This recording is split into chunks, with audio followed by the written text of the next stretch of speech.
Alô, cães malditos, chacais, abutres de Shen, águias da Hircânia, essa é boa. Eu, Marco Antônio Colares, estou aqui com uma caneca do fórum, retomando depois de algum tempo os vídeos aqui do fórum, porque vamos dizer que eu estava muito focado em terminar algumas coisas, inclusive a edição da biografia Sangue e Trovão do Mark Finn, que já demos aquela atrasada que não é legal, mas que posso dizer que está muito bonita a obra e pronta para eu pegar e mandar fazer o boneco, que é o protótipo, para fazer a última revisão. Então agora a coisa está mais tranquila. Bom, nesse vídeo de opinião do fórum, eu, Marco Antônio Colares, deixa eu tomar aqui uma biritinha. Vou fazer um vídeo de opinião. Eu tenho feito mais vídeos de opinião atualmente. Depois eu retomo aquela coisa do conteúdo, né, da Ereboriana, falando do universo howardiano e outras coisas mais. Mas eu vou fazer uma opinião do fórum da Conan the Barbarian, Conan o Bárbaro, número 6 da Titan, né, com essa linda capa. E vou falar então dessa história, são duas na verdade, né, duas narrativas do Conan, com o roteiro do Jin Zub e a arte do grande, né, o cara que tá roubando a cena, vamos dizer. Tá aqui ele, ó, o Roberto Della Torre, o raivoso Rob Della Torre, tá aqui, ó.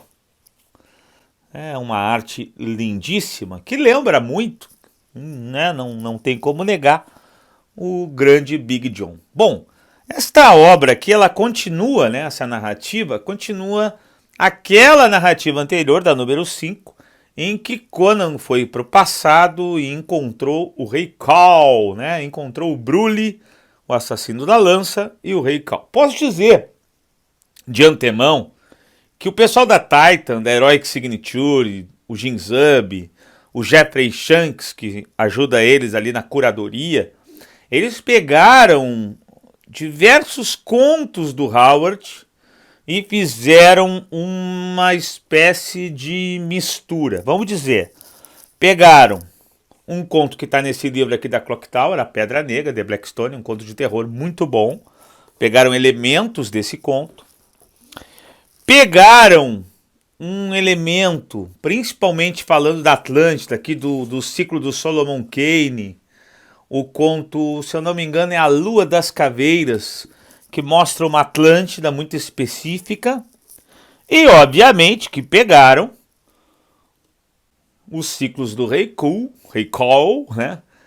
Mais especificamente um conto chamado, vou abrir aqui para não ter dúvida, A Gata e a Caveira, que é um conto que tem a participação do famoso vilão, né? O cara de caveira, o Tulsadum. Então, vamos dizer que o plot principal desta história tem a ver com isso. Bom, mas vou fazer a opinião, mas antes de qualquer coisa, te inscreve no canal, ativa o sininho, curte o vídeo. Não esquece, né? Divulga o nosso canal para que a gente possa crescer.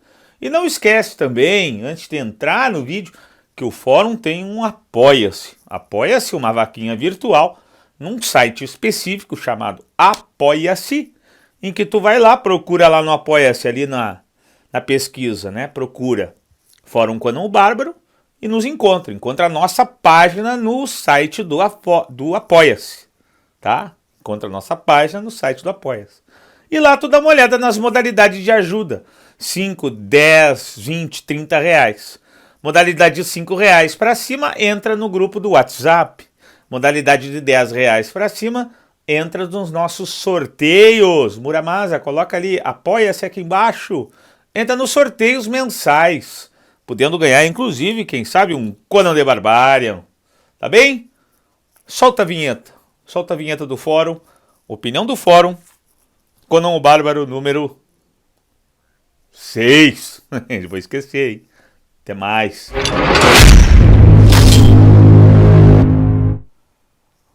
Bom, aí eu tô aqui com a revista, né? A Conan o Bárbaro, então, número 6, com essa linda capa. De quem é essa capa? Vamos ver de quem é essa capa aqui.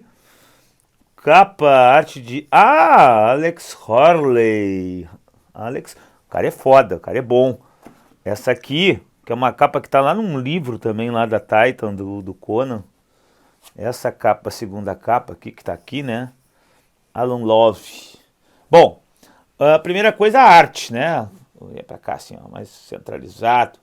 A arte aqui do nosso, né, nosso quadrinho aqui, né? A gente tem Roberto de la Torre, né? Eu acho que todo mundo gosta da arte dele, ou quase todo mundo. Todos os fãs, vou trazer isso aqui pra cá, gosta da arte do raivoso, né? Roberto de la Torre. É uma arte que lembra muito o John Buscema, o Big John, todo mundo já sabe, o rosto do Conan, né, o tipo de corpo, a definição, anatomia, né, um cara com uma boa noção de movimento, um detalhismo muito grande, né, nos cenários, as figuras muito bem feitas, muito plásticas, splash pages fantásticas. Olha essa aqui, em que eles abrem uma porta lá secreta e saem né, esses homens antigos aqui, vão descobrir lá dentro, né, desse lugar que eles estão abrindo uma civilização antiga ou uma sociedade de povos bárbaros, na verdade. E aí muita violência, muita visceralidade, boa ação. Aqui é uma cena legal demais, olha essa cena que linda, né? O Roberto é muito bom, cara, muito bom. Aqui, ó, é uma cena de cenário, eles avançando aqui na sociedade lá, que tem lá atrás daquela porta, né? Que eles estão seguindo, isso aqui segue, né? A número 6, aquilo que aconteceu na 5. Eles chegaram lá num fosso, onde vivia o rei Cal, né?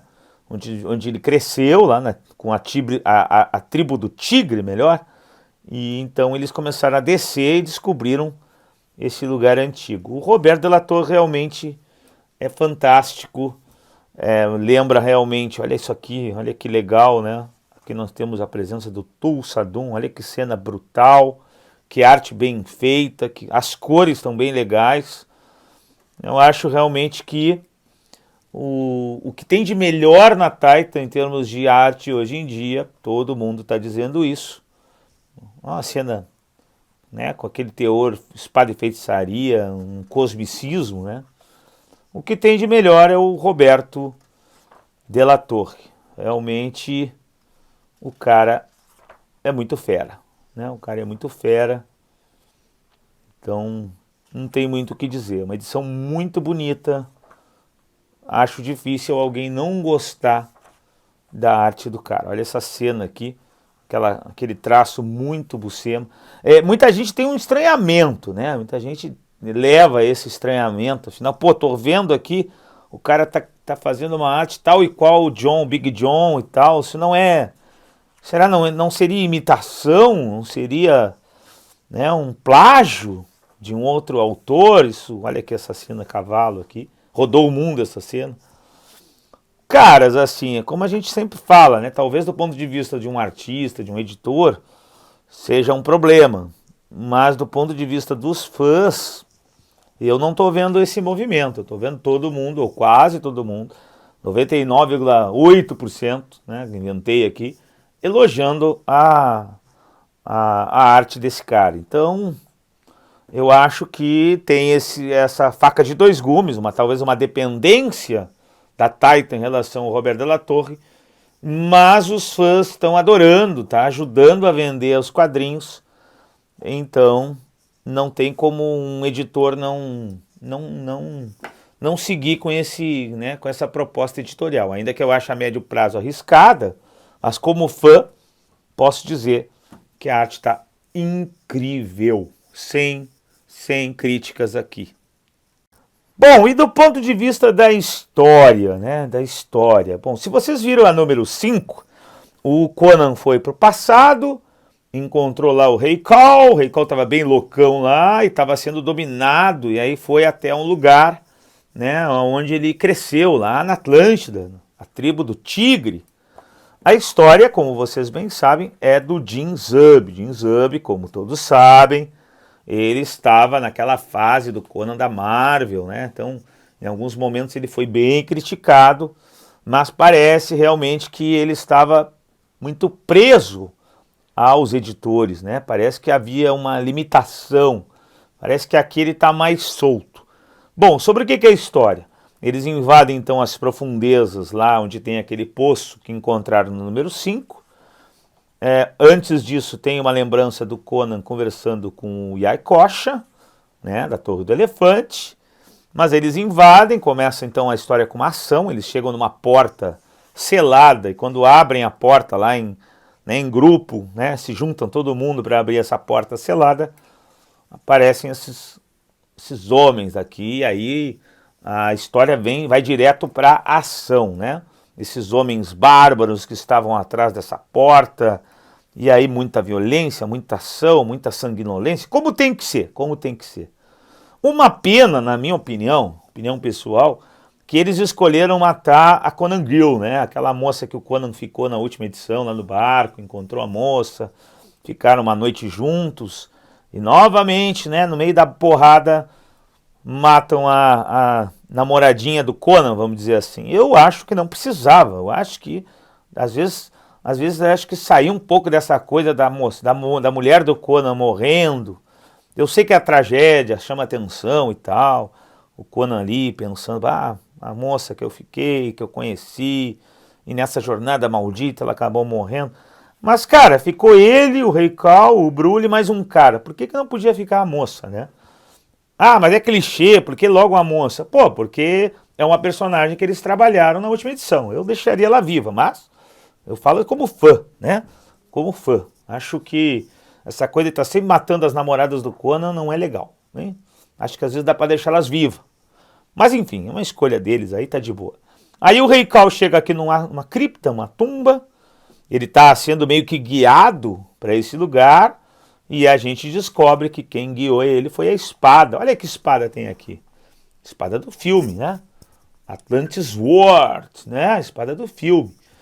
Bom, na verdade essa espada Atlântida aqui que o Rei Khal levanta e diz que é dele, na verdade não é dele, é do grande, né? Tulsadum, mas não o Tulsadum do filme. Esse Tulsadum que parece um lich, né? Que é uma cara de caveira, é o Tulsadum do Rei Khal, é o Tulsadum dos ciclos do Rei Khal, é o Tulsadum do Howard, lá na Gata de Descartes, né? Descartes, a Gata e a Caveira, o nome do conto. Já falei para vocês sobre isso, né? Puxaram aquele conto da história do Tulsadum, que na verdade é o arqui-inimigo do Rei Khal. Ele, na verdade, ele entrou na mente do rei e fez com que o rei o libertasse. E aí ele vai se tornar o poderoso Tulsadum que renasceu e crava a espada no Rei Khal e tudo parece perdido. A primeira história termina dessa forma muito legal, que é aquela coisa impactante, é muito legal isso aí.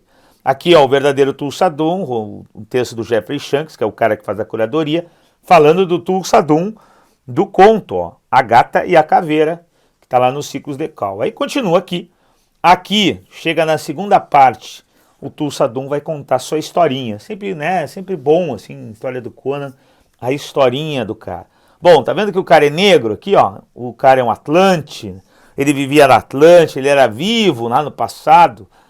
Talvez um pouco do filme, né? Uma coisa puxando do Tulsadum do filme, nesse caso aqui, um homem negro, mas também dos contos do Solomon Kane, quando Howard cria a Atlântida mais platônica, uma Atlântida que tinha uma colônia na África, uma Atlântida que eles mexiam com feitiçaria. Não é aquela Atlântida do Rei Khal aqui, essa Atlântida do Tulsadum. É a Atlântida do ciclo de Solomon Kane. Então aqui é uma Atlântida que entrou em decadência pelo poder, pela ganância. E o Tulsadum representa isso aqui. O Jim Zub, o Jeffrey Shanks, eles leram Howard e puxaram esses contos, trazendo uma ideia de Tulsadum como um Atlante. Mas tem um conto do Howard chamado Cara de Caveira, Skullface, em que essa cara de caveira, chamada Cátulus, que é o nome que eles dão aqui para o Tulsadum lá no passado, o Cátulus era um Atlante.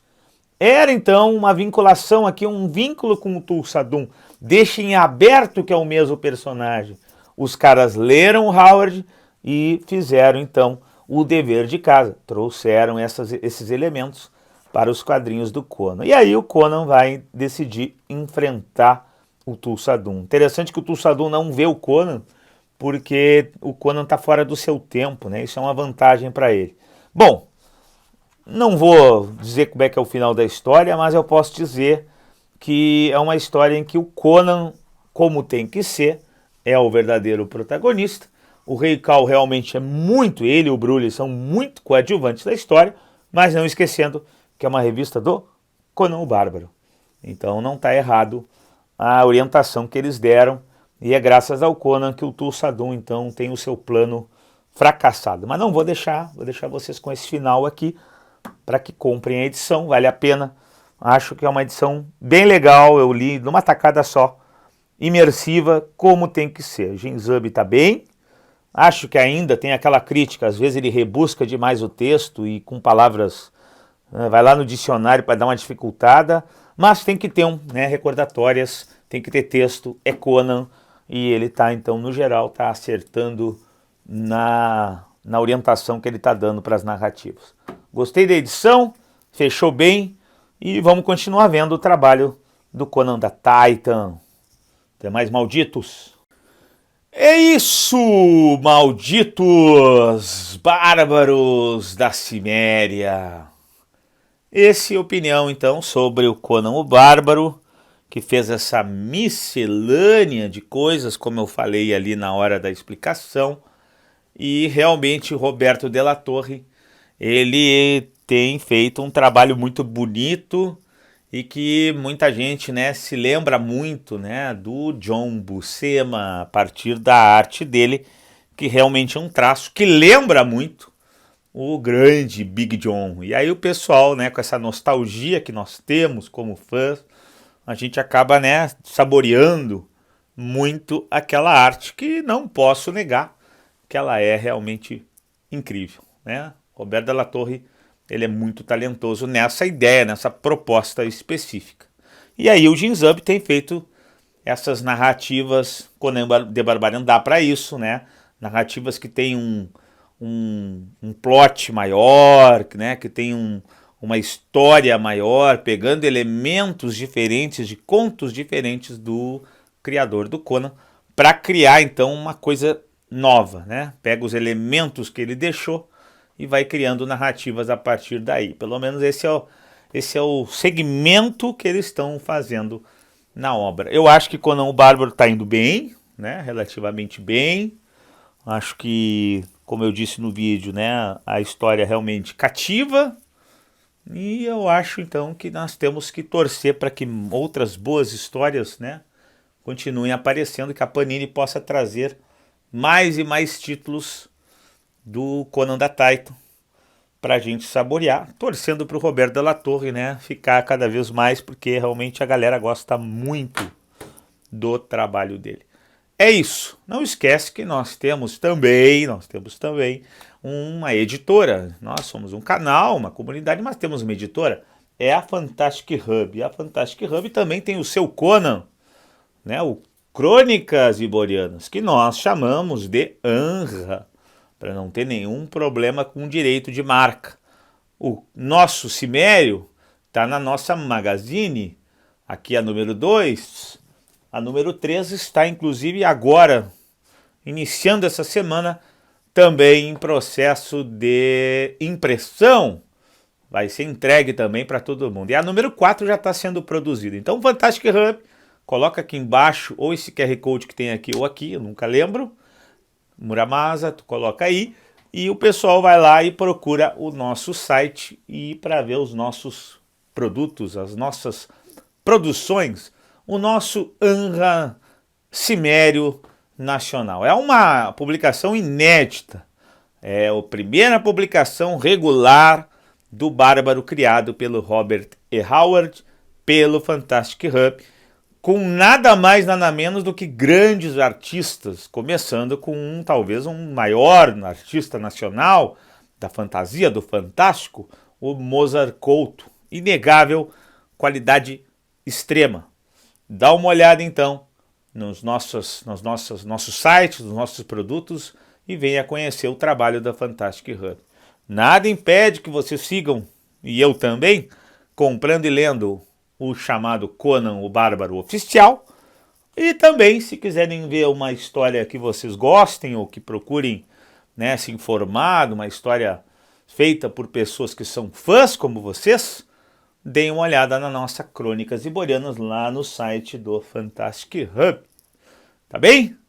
Até o próximo vídeo. Malditos chacais da Hircânia. Fui.